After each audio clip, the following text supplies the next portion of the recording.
Takže, liberáli, sebci, kaviarenskí pohľači, dobre počúvajte.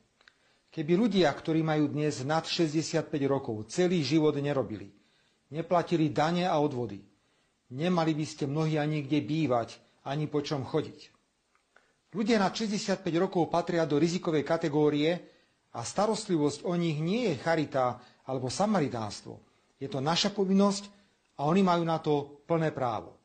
A vytvárajú hodnoty aj v dôchodkovom veku. Keby ste sa neváľali len po kaviarniach a nemudrovali, vedeli by ste, že tvoria tzv. Striebornú ekonomiku.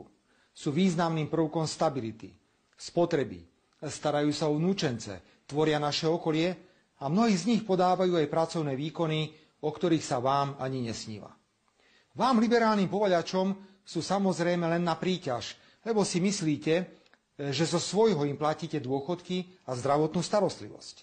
Nakoniec ste to potvrdili aj tým, že ste im zrušili 13. dôchodok vo výške 460 eur, ktorý mali dostať na základe platného zákona v decembri minulého roku. Prestaňte preto urážať dôchodcov a radšej sa venujte témam, ktoré sú pre vás, liberálov, tak strašne životne dôležité, ako napríklad legalizácii drog, či diskusiám, či má byť okrem pánskeho a dámskeho vecka aj tretie, pre toho, kto nevie, či je mužom alebo